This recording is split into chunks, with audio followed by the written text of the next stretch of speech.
नमस्कार. कसे आहात तुम्ही? तुमचा दिवस मजेत आणि आनंदात जावो. हे पहा, सकाळी सकाळी देवपूजा केली मी. म्हणजे सकाळी नाही म्हणता येणार, कारण सकाळी मला लवकर मुलांचा टिफिन वगैरे बनवून द्यावा लागतो. त्याच्यामुळे आंघोळ वगैरे करून स्वयंपाक वगैरे बनवला आणि आता देवपूजा केली. बाहेर पण रांगोळी वगैरे काढून घेतली. तुळशीला पाणी घालून दिवा अगरबत्ती लावली. अजून बाकीचे कामं राहिलेले आहेत, धुणं भांडी, पण ते आवरेल आता. हळूहळू चालतच राहतात कामं. आता पाणी गोकर्णाच्या फुलांचा चहा करते. याला आपण ब्ल्यू टी पण म्हणतो. हे आरोग्यासाठी खूप फायदेशीर आहे. मी शॉर्ट व्हिडिओ टाकलेला आहे, त्याच्यात हा चहा पूर्ण कसा बनवायचा ते पण दाखवलेले आहे आणि त्याचे फायदे सांगितलेले आहेत. शॉर्ट व्हिडिओ तुम्ही नक्की बघा आणि तुम्ही पण हा चहा करून पीत जा रोज. छान राहतो आरोग्यासाठी. हे पहा, निळा रंग आहे त्याचा झालेला. लिंबू जर टाकला ना, त्याचा रंग जांभळा होतो बरं का. छान लागतो प्यायला.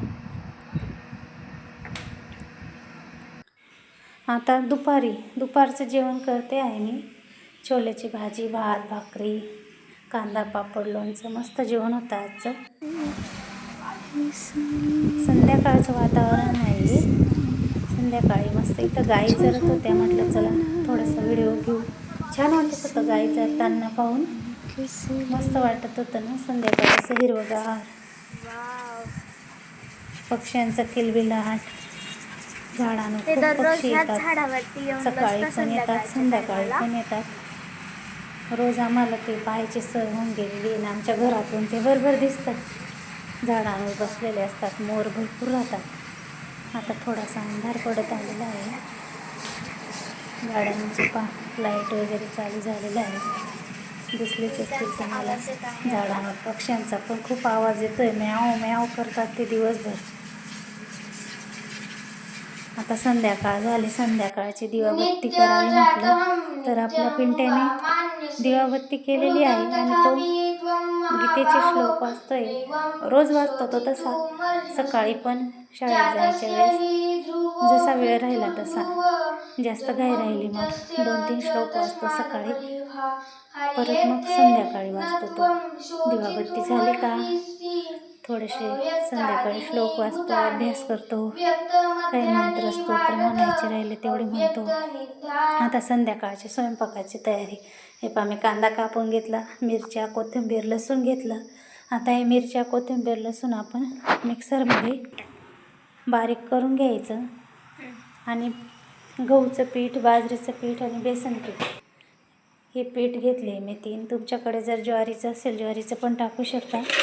त्याच्यात कांदा कापला आणि आपलं जे वाटलेलं होतं मिरची, लसूण, कोथिंबीरचं वाटण ते टाकायचं. हळद टाकली, मीठ टाकायचं चवीनुसार, ओवा घालायचा आणि छान असं मिक्स करून घ्यायचं हे मिश्रण आणि मस्त त्याचा पिठाचा गोळा बनवायचा. पिठाचा गोळा जास्त घट्ट पण नाही, जास्त पातळ पण नाही ठेवायचा, मध्यम ठेवायचा, कारण आपल्याला धपाटे थापता यायला पाहिजे.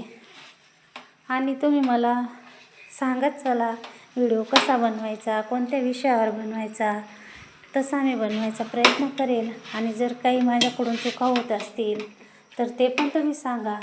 मी चुका सुधारण्याचा प्रयत्न करेल, कारण मला पण अजून एवढा अनुभव नाही. माणूस चुकीतूनच शिकतं. बोलताना काही चुका होत असतील किंवा काही, तसं तुम्ही मला कमेंटमध्ये सांगत चला. मी नक्कीच तुमचं ऐकेल. आणि तुम्ही धपाटे कशाचे करता, कोणत्या कोणत्या प्रकारचे करतात ते पण मला सांगा. मी दुधी भोपळ्याचे पण करते, बऱ्याचशा प्रकारचे करते. पण आज काही दुधी भोपळा नव्हता, मुलांना खाऊ वाटले धपाटे, मग म्हटलं चला धपाटे करून देते.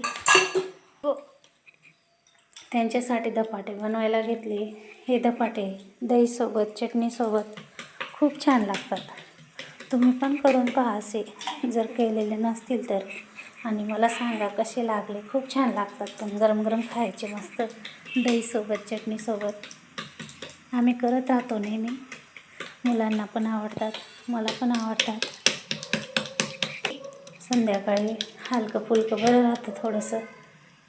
आम्हाला तर काही एवढी भूक नव्हती, मुलांसाठीच केले, कारण आमचा उपवास सुटलेला होता. एकादशी होती, दुपारी उपवास सुटला, परत सोमवारचा उपवास चालू झाला, म्हणून आम्हाला काही डबल जेवण करता येणार नाही. फक्त मुलांसाठी 2-4 धपाटे केले.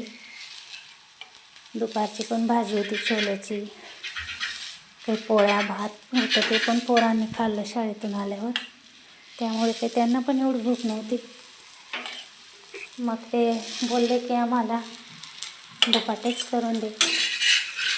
मग घेतले आपले साधे सिंपल धपाटे. कसे वाटले तुम्हाला? रेसिपी जर आवडली असेल तर करून पहा, खाऊन पहा आणि मला कमेंटमध्ये सांगा कसे लागले होते धपाटे.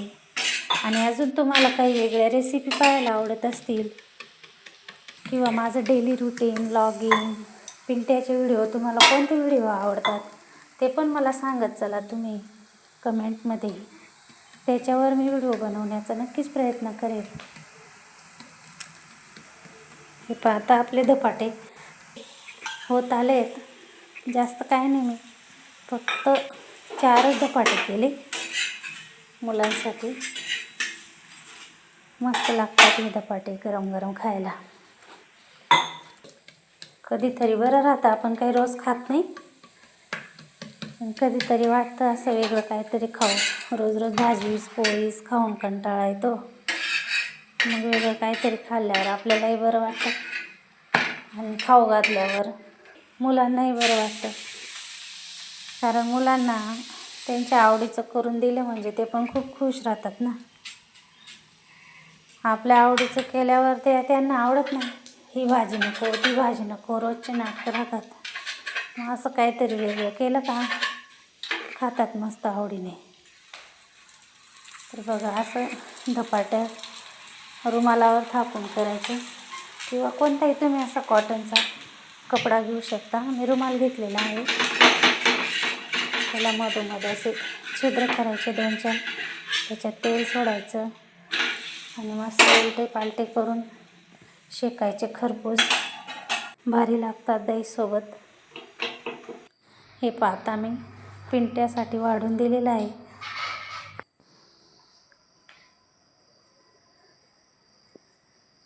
व्हिडिओ आवडत असेल धपाटे कसे झाले तरी? मम्मी धपाटे एकदम भारी टेस्टी झालेले. कमेंट खरंच सबस्क्राइब आवडले तुला? हो, मला खूप आवडले. व्हिडिओला पण लाईक करत मग जा, आता पूर्ण संपव. कमेंट्स करत जा.